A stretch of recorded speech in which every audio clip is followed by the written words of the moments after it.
Halo semuanya, kami dari kelompok 07, kelas Biomol 01, ingin mempresentasikan mengenai sintesis asam nukleat. Kami kelompok 07 terdiri dari 5 orang, yaitu Bella Clarissa, Altanim Gamal, Jelita Heliansa, Mary Christine, dan juga Verolisa.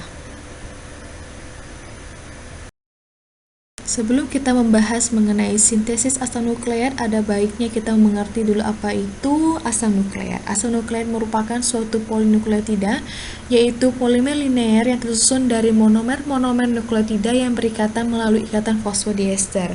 Asam nukleat ini itu juga merupakan biopolimer yang berbobot molekul tinggi dengan unit monomernya adalah mononukleotida. Asam nukleat terdapat pada semua sel hidup dan bertugas untuk menyimpan dan mentransfer genetik, kemudian menerjemahkan informasi ini secara tepat untuk mensintesis protein yang khas bagi masing-masing sel. Nukleotida yang terdapat dalam asam nukleat ini terdiri dari 3 komponen utama, yaitu basa nitrogen, gula pentosa, dan juga gugus fosfat. Nukleotida yang mengandung gula pentosa yaitu ribosa, maka asam nukleat yang terjadi adalah RNA yang berguna dalam sintesis protein. Sedangkan jika nukleotida mengandung deoksiribosa, maka asam nukleat yang terjadi adalah DNA yang merupakan bahan utama untuk pembentukan inti sel. Dalam asam nukleat ini juga terdapat 4 basa nitrogen yang berbeda, yaitu 2 purin dan 2 pirimidin. Baik dalam RNA maupun DNA, purinnya selalu terdiri dari adenin dan guanin. Sedangkan untuk basa pirimidinnya itu berbeda untuk RNA dan juga DNA-nya. Kalau misalnya RNA, pirimidinnya selalu sitosin dan juga urasil. Sedangkan dalam DNA, pirimidinnya selalu sitosin dan juga timin.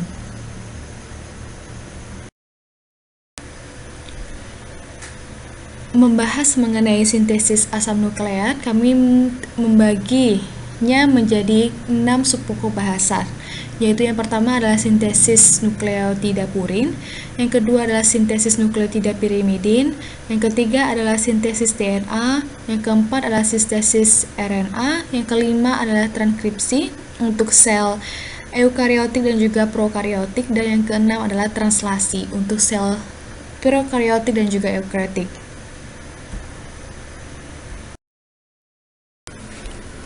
Untuk yang pertama, kita akan membahas mengenai sintesis nukleotida purin. Berdasarkan asal bahan bakunya, proses biosintesis nukleotida purin ini bisa kita bagi menjadi 2, yaitu de novo pathway dan juga salvage pathway. Basa nitrogen dibentuk secara de novo oleh jalur yang menggunakan asam amino sebagai prekursornya atau bahan baku utamanya dan akan menghasilkan nukleotida purin. Sebagian besar sintesis de novo ini akan terjadi dalam hati. Lalu yang kedua itu adalah salvage pathway. Kalau tadi de novo pathway ini akan terjadi dalam hati, sebagian besar salvage pathway ini akan terjadi dalam jaringan-jaringan tubuh. Nah, jaringan tubuh kita itu juga dapat mensintesis purin dan juga pirimidin dari zat-zat antara amfibolik. Zat antara amfibolik ini bisa didapatkan melalui basa purin bebas yang dibentuk melalui pemecahan asam nukleat ataupun dari asupan-asupan makanan yang kita makan, sehingga itu bersifat non esensial secara dietetik yang kemudian akan diuraikan di saluran cerna menjadi mononukleotida sehingga dapat diserap oleh atau diubah menjadi basa purin dan juga pirimidin.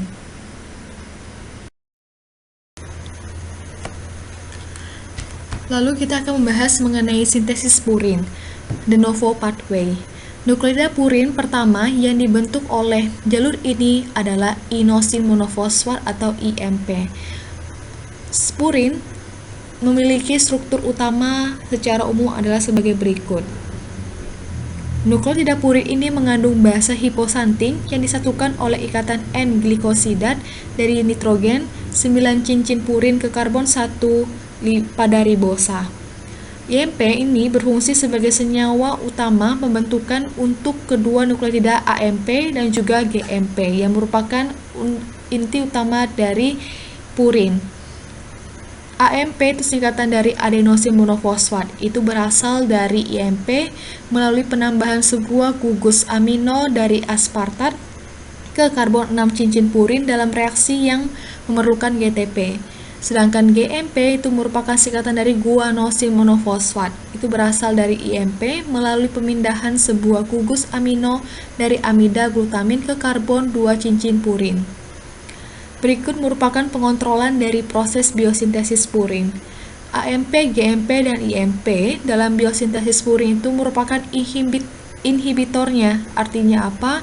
Pada biosintesis purin ini, pembentukan AMP dan GMP dan IMP ini akan menjadi pembatas dari biosintesis purin akan berlangsung. Lalu, biosintesis purin memerlukan banyak energi, yaitu 6 mol ATP digunakan untuk membentuk 1 mol IMP yang kemudian akan diubah menjadi AMP dan GMP. Konsentrasi nukleotida dijaga ketat di dalam sel. Kehilangan kontrol membuatnya mudah terserang penyakit klinis, sehingga pembentukan AMP, GMP, dan IMP itu sangat dijaga ketat di dalam sel melalui inhibitor-inhibitor yaitu AMP dan GMP, IMP itu sendiri. Kalau misalnya kita lihat di dalam tabel sini adalah perbedaan dari proses de novo pathway dan juga sulfate pathway.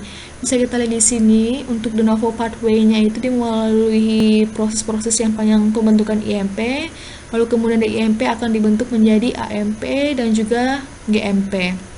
Sedangkan untuk purin salvage pathway itu akan dibentuk dari basa-basa bebas nitrogennya, yaitu adenin, hiposantin, dan glutamin yang akan dibentuk secara terpisah. Adenin untuk membentuk AMP, hiposantinnya untuk membentuk IMP, sedangkan guaninnya untuk membentuk GMP. Sedangkan kalau misalnya kita lihat pada de novo pathway itu dibentuk dari sumber yang sama, kemudian akan dipecah menjadi untuk membentuk IMP, kemudian akan dipecah menjadi AMP dan juga GMP.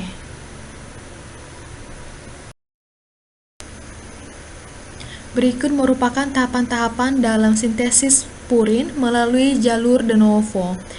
Dalam jalur de novo ini, tahap pertama dan tahap keduanya dilakukan untuk membentukan PRPP atau fosforibosil difosfat. Purin disintesis menggunakan ribosa 5-fosfat sebagai substrat awal untuk pembentukan PRPP atau fosforibosil difosfat ini, di mana ribosa 5-fosfat ini akan menjadi donor aktifnya.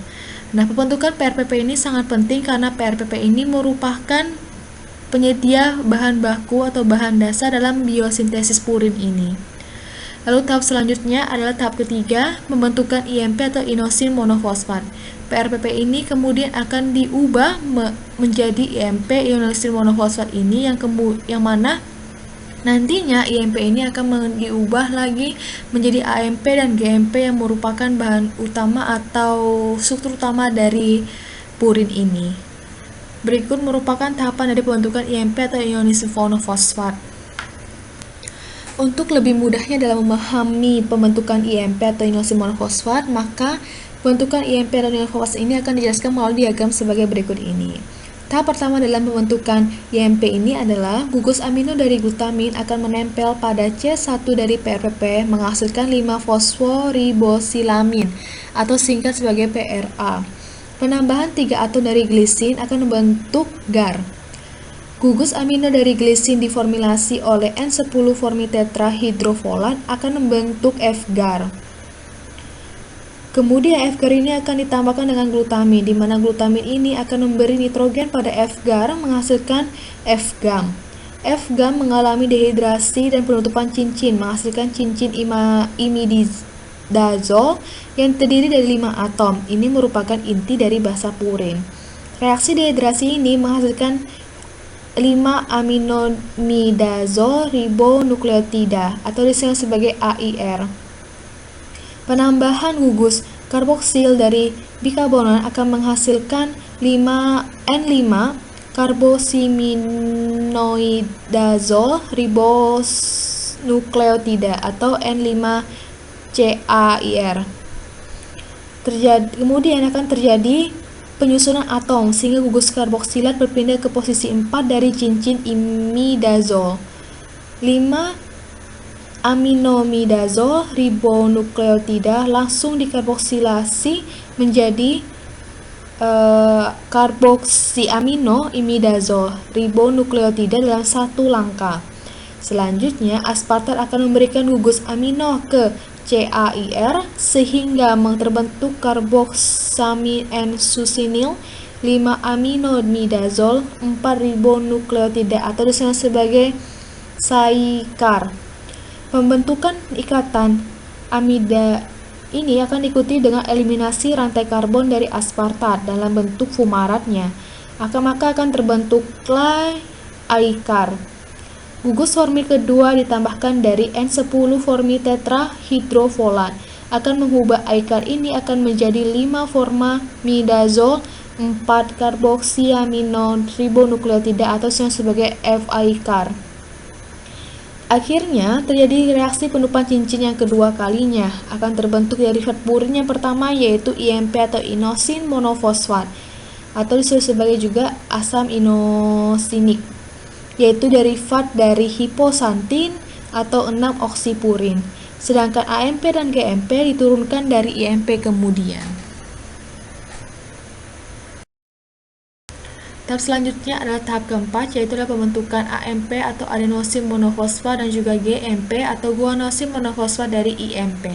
Pembentukan AMP itu dimulai di mana gugus C6 karbonin dari IMP akan digantikan dengan amino dari gugus asam aspartat, sehingga terbentuklah adenin suksinat. Di mana aksi adenin suksinat ini kemudian akan terjadi pelepasan rantai karbon dari aspartat, sehingga terbentuklah AMP atau adenosin monofosfat. Selanjutnya adalah bentukan GMP, guanosin monofosfat, di mana inosina atau IMP ini pertama akan dioksidasi menjadi santinat.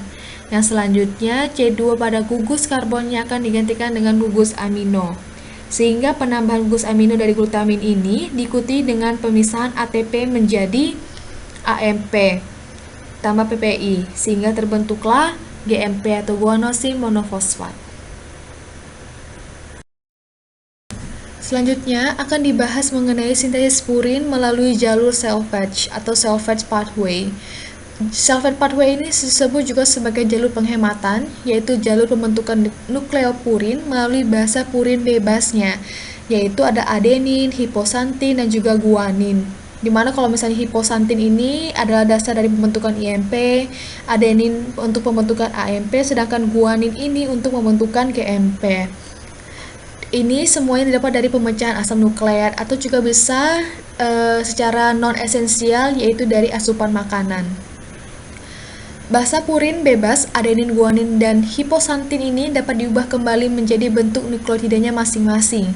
Jalur ini jauh lebih sedikit memerlukan energi bila kita bandingkan dengan jalur sintesis de novo yang membutuhkan 6 ATP untuk menghasilkan 1 mol IMP.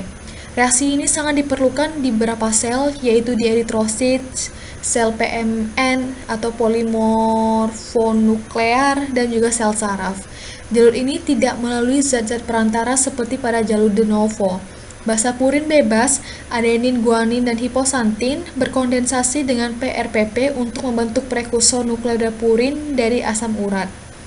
Reaksi ini dikatalis oleh dua enzim, yaitu adalah HGPRT atau bisa disebut sebagai HPRT dan juga dengan APRT.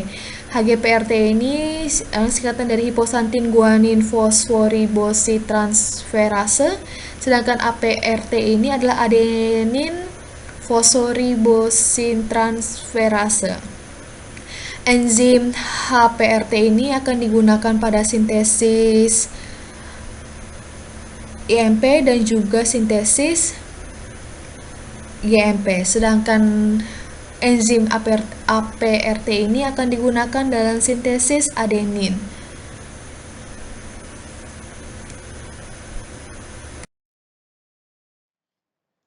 Saya Bella Clarissa Sunanta akan membahas tentang sintesis nukleat pirimidin. Jadi peristiwa pembuatan atau sintesis nukleotida itu dibagi menjadi dua berdasarkan bahan baku. Yang pertama itu ada de novo pathways, itu menggunakan prekursor asam amino, ribosal 5-fosfat, CO2, dan NH3 untuk membentuk nukleotida baru.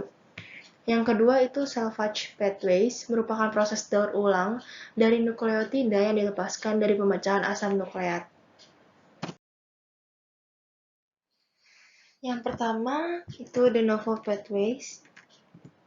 Nah, biosintesis pirimidin ini menghasilkan produk akhir berupa citidin 5 monofosfat dan uridin 5 monofosfat. Proses biosintesis de novo pirimidin sedikit berbeda dengan yang purin karena cincin pirimidinnya ini dibuat terlebih dahulu dan terikat pada ribosa 5-fosfat. Proses ini membutuhkan karbomal fosfat yang merupakan salah satu intermediate pada siklus urea. Tahapan pertamanya, karbomal fosfat bereaksi dengan enzim aspartate untuk menghasilkan N-karbomoil aspartate. Nah, reaksi ini menggunakan katalis aspartate transkaramelase. Tahap kedua yaitu N-karbomoil aspartate melepas air atau mengalami dehidrasi, membentuk L-dihydroorotate dengan katalis dihidroorotase. Tahap ketiga, terjadi oksidasi oleh NAD+ menjadi orotate dengan katalis dihidroorate dihidrogenase. Lalu tahap keempat, setelah orotate terbentuk, rantai samping ribosa 5-fosfat dari PRPP ini akan dilekatkan ke orotate menjadi orotidilate. Selanjutnya, tahap kelima, yaitu terjadi dekarboksilasi orotidilate menjadi uridilate atau UMP. Yang keenam, UMP dikonversi menjadi uridin 5-trifosfat atau UTP melalui fosforilasi oleh 2 ATP dan enzim kinase. Lalu tahap ketujuh, UTP dikonversi menjadi citidin 5-trifosfat atau CTP melalui pendonoran nitrogen ke UTP oleh glutamin dibantu oleh ATP dan enzim citidilate sintetase. Untuk sintesis deoksiribonukleotida, ribonukleotida yang berkorespondensi akan mengalami reduksi pada 2 karbon atom dari gula ribose membentuk derivat 2-deoksi. Proses ini dilakukan untuk enzim ribonukleotid reductase lewat mekanisme radikal bebas. Pada DNA, kita akan menjumpai timidilate atau DTMP, bukan uridilate atau UMP. Prekursor sintesis DTMP merupakan CDP dan UDP. Sintesis DTMP diawali oleh pembentukan DUMP atau intermediate. Tahapan ini sebagai berikut. Yang pertama, CDP direduksi menjadi DCDP, lalu mengalami fosforilasi menjadi DCTP, lalu akan terjadi deaminasi DCTP menjadi DUTP. Tahap kedua, UDP akan direduksi menjadi DUDP, lalu mengalami fosforilasi menjadi DUTP. Yang ketiga, DUTP akan mengalami defosforilasi menjadi DUMP oleh enzim DUTPase.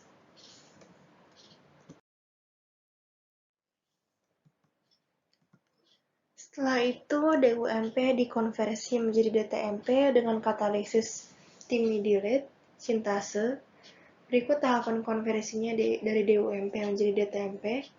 Yang pertama, N5N10 tetrahydrofolate mendonorkan 1 unit karbon dari hidroksimetil yang direduksi menjadi CH3, lalu terbentuk DTMP. Yang kedua, reduksi terjadi seiring dengan oksidasi N5N10 tetrahydrofolate menjadi 7,8-dihydrofolate yang unstable sifatnya. Yang ketiga, dihydrofolate digunakan untuk regenerasi N5N10 tetrahydrofolate.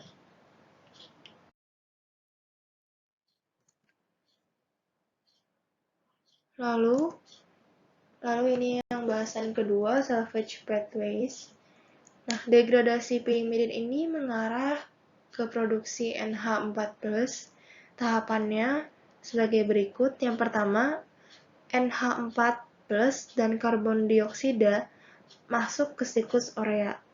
Nah, yang kedua ini sitosin dan urasil akan didegradasi menjadi beta-alanin dan diekskresikan. Yang ketiga, timin didegradasi menjadi beta-aminoisobutyrate dan diekskresikan. Selanjutnya, urasil bereaksi dengan PRPP menghasilkan UMP atau intermediate sintesis pirimidin. Nah, guanin ini akan bereaksi dengan PRPP menghasilkan GMP.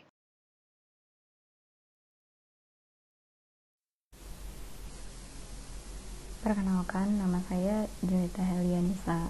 Pada kesempatan kali ini, saya akan menjelaskan mengenai sintesis DNA atau deoksiribonukleik acid. DNA merupakan senyawa yang terdiri dari 3 komponen. Yang pertama yaitu gugus fosfat, lalu yang kedua ada gula deoksiribosa, lalu yang ketiga ada basa nitrogen. Basa nitrogen pada DNA itu terdiri dari sitosin, guanin, adenin, dan timin. Pada pembentukan asam nukleat, masing-masing molekul nukleotida akan berikatan melalui ikatan fosfodiester. Ikatan fosfodiester merupakan ikatan antara gugus 5-fosfat pada unit nukleotida dengan gugus 3-hidroksil pada unit nukleotida lainnya.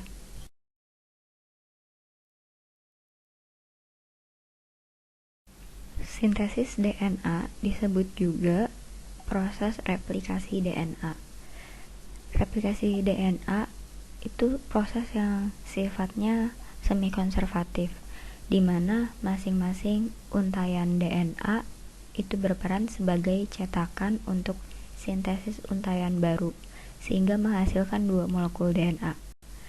Tiap DNA anakan yang terbentuk itu akan terdiri dari 1 untai DNA induk dan 1 untai DNA komplementer.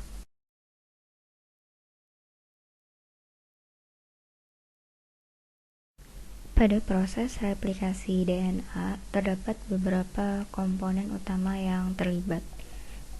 Yang pertama ini ada DNA cetakan, lalu yang kedua molekul deoksiribonukleotida yang terdiri dari 4 jenis. Yang pertama DATP atau deoksiadenosin trifosfat, lalu DTTP deoksitimidin trifosfat, DCTP deoksisitidin trifosfat, dan DGTP deoksiguanosin trifosfat. Lalu ada enzim DNA polimerase yang berperan untuk mempercepat proses polimerisasi nukleotida menjadi untayan DNA. Lalu ada enzim primase, yaitu sebagai katalisator untuk memulai replikasi DNA. Lalu ada enzim helikase, tugasnya membuka ikatan untayan DNA induk. Lalu ada single strand binding protein, tugasnya menstabilkan untayan DNA yang sudah terbuka. Lalu ada enzim DNA ligase yang berperan untuk menyambungkan fragmen-fragmen DNA. Tahap pertama pada mekanisme replikasi DNA adalah denaturasi atau pemisahan untayan DNA induk. Denaturasi merupakan proses pemutusan ikatan hidrogen antara basa-basa nitrogen penyusun DNA. Basa-basa nitrogen penyusun DNA itu terdiri dari adenin, guanin, sitosin, dan timin, di mana pada proses denaturasi itu terjadi pemutusan hidrogen antara adenin dan timin serta ikatan hidrogen antara guanin dan sitosin melalui proses enzimatik. Pada prokariotik, proses denaturasi dibantu oleh enzim girase, sementara pada eukariotik dibantu oleh enzim helikase.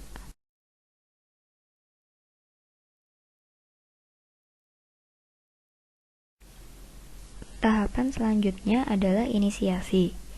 Proses inisiasi atau pengawalan itu dimulai pada titik ori. Berdasarkan gambar dapat terlihat yaitu kedua ujung dari loop atau lingkaran yang terbentuk itu disebut sebagai garpu replikasi, yaitu tempat DNA induk dibuka, lalu untayan yang telah terpisah akan segera direplikasi. Untai DNA induk yang telah terbuka akan diikat oleh protein SSB atau single strand binding agar tidak berikat kembali. Untuk memulai proses polimerisasi untai DNA anakan, maka diperlukan sebuah primer.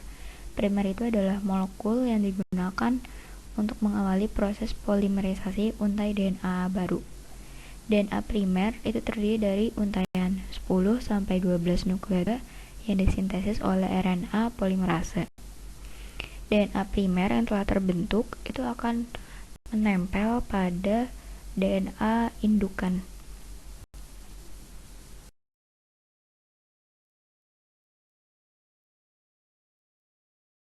Tahapan ketiga yaitu elongasi atau pemanjangan untaian DNA. Elongasi ditandai dengan adanya polimerisasi untai DNA anakan yang dimulai dari molekul primer. Aktivitas polimerisasi dalam replikasi DNA itu berlangsung dari arah 5 menuju 3. Sintesis untaian DNA anakan terjadi di fragmen Okazaki. Seperti yang terlihat pada gambar, itu terdapat fragmen Okazaki yang terdiri dari 2 bagian. Yang pertama ada leading strand, di mana arahnya ini searah dengan gerakan garpu replikasi. Yang kedua ada lagging strand, di mana arahnya berlawanan dengan gerakan garpu replikasi. Lalu deoksiribonukleotida trifosfat itu digunakan sebagai bahan monomer untuk pembentukan polimer untai DNA anakan yang dibantu oleh enzim DNA polimerase. DNTP ini terdiri dari 4 jenis. Tadi ada DATP, DGTP, DCTP, dan DTTP. DNA polimerase itu berperan untuk merangkai untai DNA baru pada leading strand, itu yang arahnya searah, membentuk untaian kontinu, dan pada lagging strand yang berlawanan arah dengan gerakan garpu replikasi membentuk untai diskontinu.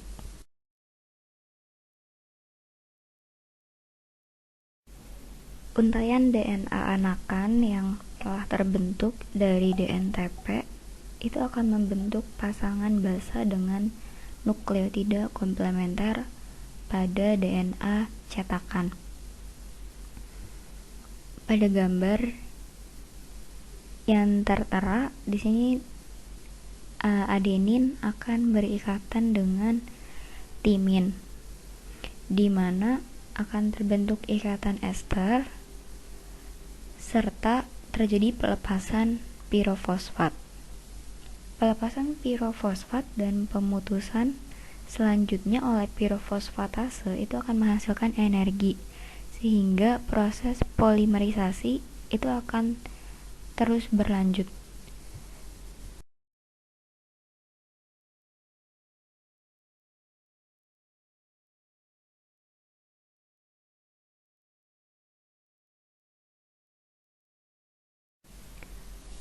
Tahapan selanjutnya adalah ligasi fragmen-fragmen DNA.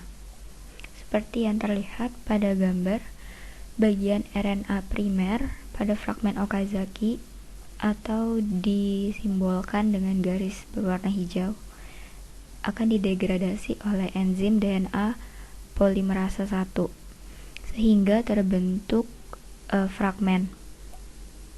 Maka untuk menyambungkan antar fragmen menjadi untaian yang kontinu diperlukan bantuan enzim DNA ligase, di mana enzim DNA ligase itu berperan sebagai katalisator pembentukan ikatan fosfodiester antara 3 hidroksil pada ujung salah satu untaian DNA dengan 5 fosfat pada ujung untaian DNA lainnya.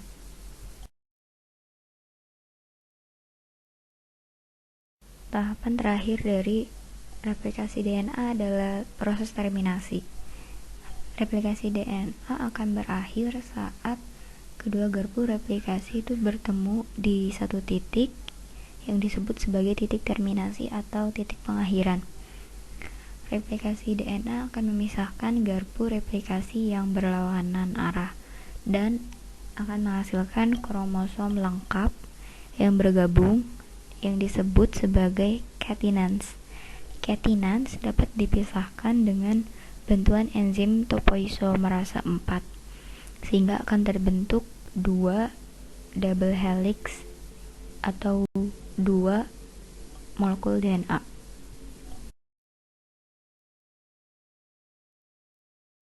Selanjutnya saya akan menjelaskan mengenai sintesis RNA atau ribonucleic acid.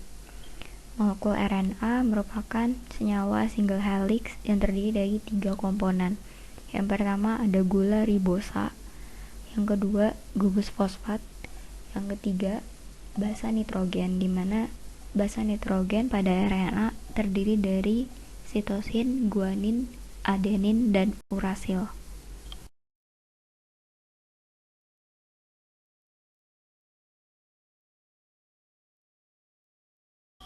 Sintesis RNA merupakan proses penerjemahan urutan informasi nukleotida DNA menjadi urutan informasi RNA dengan bantuan enzim RNA polimerase, sehingga proses sintesis RNA disebut juga transkripsi DNA. RNA itu terdiri dari 3 jenis. Yang pertama ada mRNA, gunanya untuk menyandikan urutan asam amino dari protein atau translasi. Lalu ada tRNA, yaitu RNA yang terpendek dan bertindak sebagai penerjemah kodon dari mRNA. Lalu ada rRNA, yaitu ribosom yang mengandung protein. Pada proses sintesis RNA, jenis RNA yang dihasilkan adalah mRNA.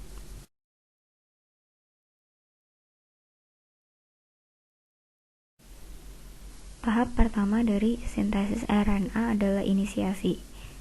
Pada inisiasi, enzim RNA polimerase itu akan terikat pada urutan spesifik dari basa DNA yang kaya akan pirimidin dan mempunyai sekitar 10 nukleotida.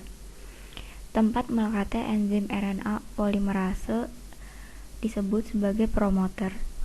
Suatu promoter itu akan menentukan di mana transkripsi dimulai, serta untaian helix DNA mana yang akan digunakan sebagai cetakan dalam proses sintesis RNA. Tahapan selanjutnya dari sintesis RNA adalah elongasi. Pada proses elongasi, dengan terikatnya RNA polimerase pada tempat permulaan akan menyebabkan terbukanya gulungan helix rangkap DNA pada bagian pendeknya. Untuk setiap gen tertentu, hanya satu untai helix rangkap DNA yang berfungsi sebagai cetakan untuk proses transkripsi.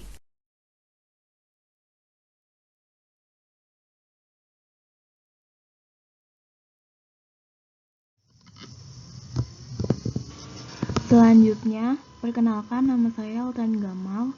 Saya akan menjelaskan mengenai transkripsi prokariotik dan eukariotik. Bisa kita lihat dari gambar, sel eukariotik memiliki nukleolus atau inti sel, sedangkan sel prokariotik tidak memilikinya. Hal ini akan berdampak pada tempat di mana akan terjadinya transkripsi. Selanjutnya saya akan menjelaskan mengenai apa itu transkripsi. Transkripsi adalah pembentukan mRNA dari DNA template sebagai untai cetakannya. Dalam prosesnya dibutuhkan beberapa komponen, yaitu yang pertama adalah template DNA, yang kedua adalah enzim RNA polimerase. Pada sel prokariotik hanya memiliki satu jenis RNA polimerase, sedangkan pada eukariotik terdapat 3 jenis RNA polimerase, yaitu RNA polimerase 1, RNA polimerase 2, dan RNA polimerase 3. Polimerisasi rantai RNA berlangsung dari arah 5 ke 3. Terdapat 3 tahapan transkripsi, yaitu inisiasi atau permulaan, elongasi atau pemanjangan, dan proses yang terakhir adalah terminasi.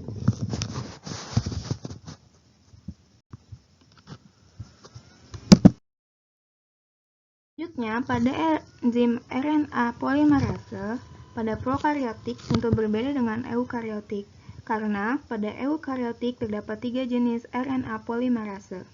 Untuk enzim RNA polimerase pada prokariotik terdiri atas 2 subunit alfa, subunit beta yang berfungsi untuk membentuk ikatan fosfodiester, subunit beta aksen yang berfungsi untuk mengikat cetakan DNA. Selanjutnya adalah subunit sigma 70 yang berfungsi untuk mengenali promotor dan mengawali sintesis dan melepaskan diri apabila enzim tidak bekerja. Yang terakhir adalah subunit W. Enzim RNA polimerase eukariotik terdiri dari 3, yaitu yang pertama adalah RNA polimerase 1 terdapat pada nukleoli menghasilkan RNA dengan jumlah 50-70% dari total RNA. Yang kedua adalah RNA polimerase 2 terdapat dalam nukleoloplasma mensintesis prazat mRNA dari jumlah total RNA 20-40%. Yang terakhir adalah RNA polimerase 3 yang terdapat dalam nukleoplasma untuk mentranskripsi tRNA, 5S RNA, dan RNA kecil lainnya yang berjumlah 10% dari total RNA.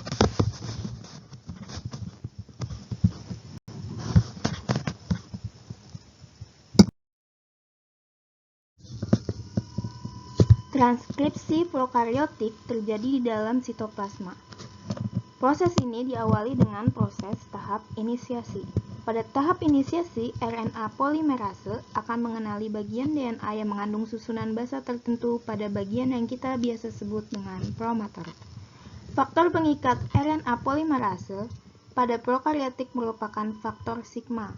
Susunan basa yang menjadi pengenal RNA polimerase biasanya tersusun atas TTGA-CG pada daerah -35 dan TAT-AAT pada -10 dan daerah +1 yang merupakan daerah awal mula terjadinya transkripsi.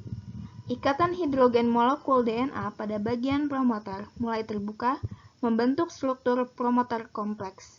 Pada prokariotik, RNA polimerase menempel secara langsung pada DNA di daerah promotor tanpa ikatan protein lainnya.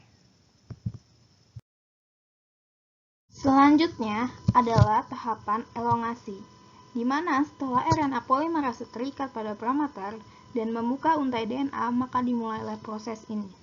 RNA polimerase membuka untai DNA sekitar 13 pasang basa dan membaca untai cetakan dari arah 3 ke 5 dan arah penambahan gugus nukleotida dan sintesis dari 5 ke 3.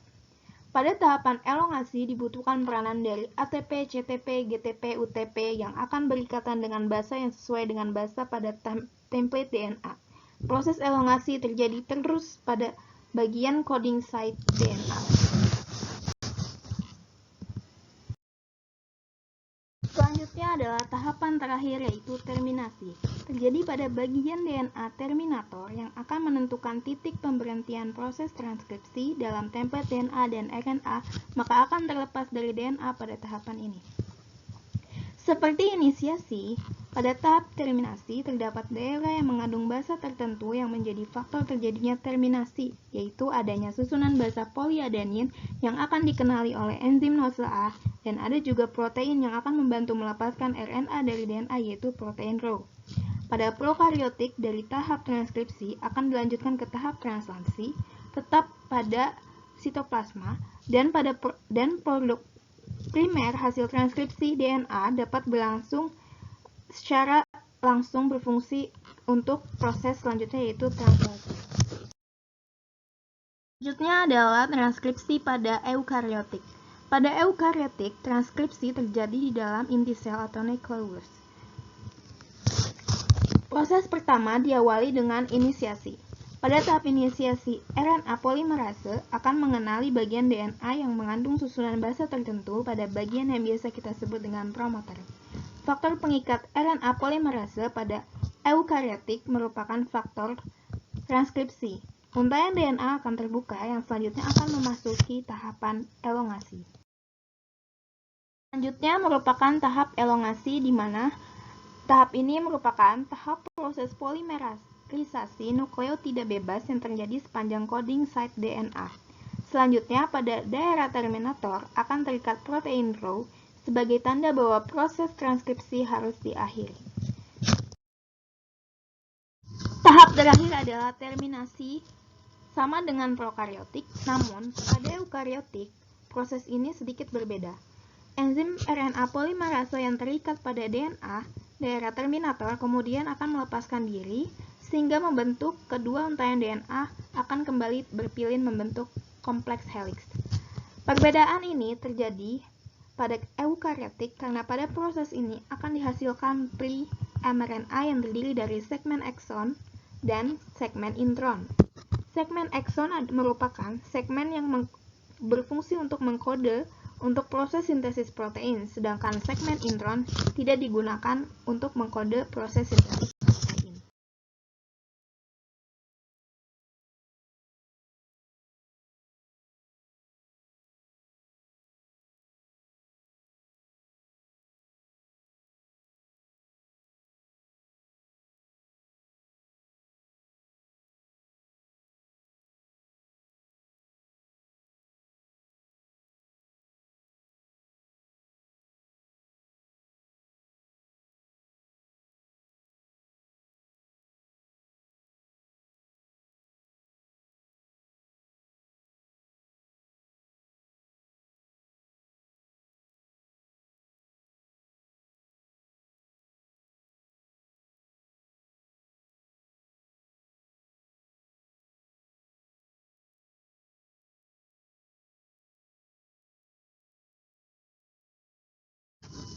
Berikut merupakan tabel perbedaan transkripsi prokariotik dengan eukariotik sebagai rangkuman.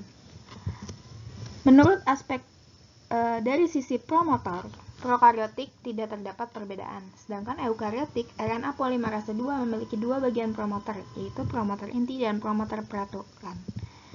Menurut aspek jenis RNA polimerase, prokariotik tidak berbeda dengan bakteri, sedangkan eukariotik dia memiliki RNA polimerase yang bervariasi, yaitu mulai dari RNA polimerase 1, RNA polimerase 2, dan RNA polimerase 3. Dan menurut aspek lokasi, tempat terjadinya transkripsi, prokariotik terjadi di sitoplasma sel, dan eukariotik terjadi di nukleus. Menurut aspek proses, prokariotik berjalan secara simultan, sedangkan eukariotik, transkripsi dan translasi terjadi di ruang dan waktu yang berbeda. Transkripsi terjadi di nukleus, sedangkan translasi terjadi di sitoplasma. Menurut aspek cetakan mRNA, pada prokariotik, mRNA ditranskripsi langsung dari molekul DNA, sedangkan pada eukariotik, mRNA terbentuk dari molekul pra-mRNA. Menurut segi aspek terminator transkripsi, terminator pada prokariotik merupakan terminator Rho-dependent dan terminator Rho-independent, sedangkan pada eukariotik terdapat 3 polimerase RNA yang memiliki mekanisme terminasi yang berbeda-beda. Dan terakhir adalah menurut aspek faktor pengikat RNA. Prokariotik memiliki faktor pengikat mRNA berupa faktor sigma, sedangkan eukariotik merupakan faktor transkripsi. Selanjutnya, saya akan menjelaskan tentang translasi. Pertama-tama, perkenalkan, nama saya Mary Christine Marsaulina. Jadi, untuk mengawali, translasi itu jika dijelaskan dalam biologi molekuler, itu penjelasannya adalah penerjemahan urutan dari nukleotida yang ada pada molekul mRNA dan akan diubah menjadi rangkaian asam-asam amino yang menyusun suatu polipeptida atau protein. Nah, biasanya terjadi di mana sih? Nah, translasi ini cuma terjadi pada molekul mRNA. Sedangkan pada RNA dan tRNA tidak ada translasi atau tidak dilakukan translasi. Nah, selanjutnya, jadi pada proses translasi itu, jika dilakukan pada sel prokariotik dan eukariotik memiliki sebuah perbedaan. Kenapa perbedaan terjadi? Karena adanya perbedaan struktur membran inti sel. Jadi di mana prokariotik itu tuh nggak mempunyai membran inti, sehingga setelah transkripsi dia bisa langsung melakukan transaksi. Sedangkan jika eukariotik dia harus ke sitoplasma dulu, baru ditranslasi. Nah, pada dasarnya tuh translasi ada 3 tahap, yaitu inisiasi, elongasi, dan terminasi. Next, kita lanjut ke translasi pada sel prokariotik.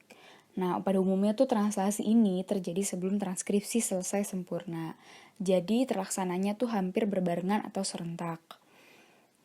Tahap-tahapnya kurang lebih sama dengan eukariotik. Ada 3 tahap, yaitu ada tahap inisiasi, elongasi, dan terminasi. Nah, biasanya translasi pada sel prokariotik itu terjadinya bersamaan dengan transkripsi. Selanjutnya ada translasi pada sel eukariotik. Pada umumnya ada 3 tahapan yang seperti tadi yang sama dengan pada sel prokariotik, yaitu inisiasi, elongasi, dan terminasi. Nah, pertama-tama pada tahap inisiasi itu dimulai dengan mengikat ribosomal subunit kecil pada urutan spesifik rantai mRNA. Nah, ikatannya ini berada pada urutan 5 dan 11 nukleotid pada mRNA pada kodon AUG. Setelah itu, subunit yang kecil tadi berikatan dengan molekul tRNA khusus yang disebut N-formyl methionine atau FMET, dia mengenali dan mengikat ke kodon inisiatornya. Lalu berlanjut mengikat ke subunit yang besar dan selanjutnya membentuk kompleks inisiasi. Nah, inisiator pada prokariotik dan eukariotik juga memiliki perbedaan. Kalau prokariotik yang tadi itu faktor inisiasinya IF1, IF2, dan IF3, sedangkan pada eukariotik itu ada ELF4A, ELF4E, dan ELF4G. Nah, dengan terbentuknya kompleks inisiasi, FMET-tRNA itu menempati lokasi P dan ribosom, dan situs A dibiarkan kosong begitu saja. Nanti ribosom yang pada dasarnya terbagi menjadi subunit kecil dan subunit besar, pada eukariotik ribosomal berupa 70S, sedangkan pada eukariotik ribosomal berbentuk 80S. Jadi terdapat perbedaan lagi pada eukariotik dan prokariotik, di mana ribosomalnya jika prokariotik 70S, jika eukariotik 80S. Nah, seluruh proses ini difasilitasi oleh protein ekstra yang disebut sebagai faktor inisiasi. Ini dia membantu mengikat subunit ribosom dan tRNA ke rantai mRNA. Selanjutnya, tidak ada perbedaan lagi antara prokariotik dan eukariotik. Kita lanjut ke tahap elongasi, yaitu di mana terbentuknya tRNA yang mengandung kompleks FMET di situs peptidil. Jadi tRNA aminosil itu dengan urutan antikodon yang komplementer, dia dapat mengikat mRNA melalui situs akseptor. Nah, pengikatan ini dibantu juga oleh faktor-faktor pemanjangan yang bergantung pada energi hidrolisis GTP. Nah, selanjutnya tRNA membawa rantai asam amino pada situs P, dan tRNA mengandung asam amino tunggal di situs A. Jadi, nanti terjadi rantai asam amino. Selanjutnya, penambahan yang terjadi melalui pembentukan ikatan peptida, ikatan nitrogen karbon, itu terbentuk di antara subunit asam amino untuk membantu rantai polipeptida yang dibantu enzim transferase peptidil. Jadi penambahan yang tadi kita udah lihat itu dibantu oleh enzim transferase peptidil. Ikatan peptida ini juga terjadi pada gugus karboksil yang merupakan ujung dalam rantai peptida yang terletak di lokasi P, dan gugus amina pada asam amino dalam kelompok A. Nah, akibatnya rantai peptida bergeser ke situs A dan asam amino asli pada situs A sebagai ujung rantai. Nah, tRNA ini di situs A menjadi RNA peptidil dan bergeser ke situs P. Sementara itu, ribosom bergerak ke arah 3 sepanjang mRNA didorong oleh faktor-faktor pemanjangan yang tadi sudah disebutkan. Ketika situs A terbuka kembali, sehingga tRNA amino asil berikutnya menghasilkan rantai asam amino peptida. Proses ini berulang berulang-ulang menciptakan sebuah rantai polipeptida di situs PEP ribosom. Nah, sebuah ribosom tunggal dapat menerjemahkan 60 nukleotida per detik. Kecepatan ini bisa jauh ditambah ketika menghubungkan ribosom untuk membentuk poliribosomas. Nah, setelah sudah membentuk poliribosomas itu, terjadilah tahap terminasi. Nah, jadi ketika salah satu dari 3 codon stop, yaitu UAA, UAG, atau UGA, memasuki situs A ribosom, tidak ada molekul tRNA yang aminoasil yang mengenali urutan ini, sehingga faktor mengikat ke situs P lepas dan mengkatalisasi pelepasan rantai polipeptida yang tadi sudah dibentuk, dan ribosom ke subunit aslinya kecil dan besar berpisah. Jadi kan tadi kita udah memperoleh tuh polipeptida. Jadi nanti tidak ada lagi tRNA yang aminoasil yang mengenali urutannya. Jadi lepaslah polipeptidanya. Dan ribosom itu kembali ke subunit yang aslinya kecil dan besar, sudah berpisah gitu. Selanjutnya kita lanjut ke perbedaan translasi pada sel prokaryotik dan eukaryotik. Tadi kan kita sudah membahas tahap-tahapannya. Jadi sebenarnya apa sih perbedaannya? Sebenarnya secara umum tahapannya sama, ada inisiasi, elongasi, dan terminasi. Tetapi ada beberapa perbedaan. Yang pertama tadi dibilang translasi terjadi sebelum, kalau di prokaryotik translasi terjadi sebelum transkripsi selesai sempurna. Jadi terlaksananya hampir berbarengan. Kalau di eukaryotik dia translasi terjadi setelah proses transkripsi. Jadi tidak secara bersamaan. Jadi terdapat fase pasca transkripsi. Nah, kalau prokaryotik juga lokasinya itu ada di sitoplasma karena tidak mempunyai membran inti. Jikalau eukaryotik, translasinya itu terjadi di sitoplasma karena terdapat membran yang membatasi antara keduanya. Dan RNA polimerase, jikalau pada prokaryotik, itu menempel langsung pada DNA di promoter. Jadi tidak ada ikatan dengan protein tertentu. Jikalau pada eukaryotik, dia mempunyai transkripsi faktor. Makanya transkripsi faktor ini berupa protein sebagai tempat menempelnya RNA polimerase. Juga yang tadi sudah dibahas, subunit ribosomalnya berbeda. Jikalau pada prokaryotik ada 70S, jikalau pada jadi 70S ini juga ada bagian besar yaitu 50S dan bagian kecil 30S. Jikalau pada eukaryotik subunit ribosomalnya itu 80S, bagian besar 60, dan 40S untuk bagian kecil. Juga setelah dijelaskan tadi, inisiatornya ada berbeda. Jikalau pada prokaryotik ada satu IF1, IF2, IF3, dan juga GTP. Jikalau pada eukaryotik dia mempunyai LF4A, LF4E, dan LF4G. Nah, juga faktor rilis antara keduanya ada perbedaan. Jikalau pada prokaryotik dia faktor rilisnya ada 3, RF1, 5UAA3, dan 5AG3, RF2, 5UAA3, dan 5UGA3, RF3 itu merangsang pelepasan RF1. Nah, jikalau pada eukaryotik, faktor rilisnya cuma ada 2, yaitu ERF1 dan ERF3. Dia akan mengenali stop codon. Berikut adalah referensi yang kelompok kami gunakan. Sekian presentasi dari kelompok kami. Mohon maaf bila ada kesalahan kata. Terima kasih.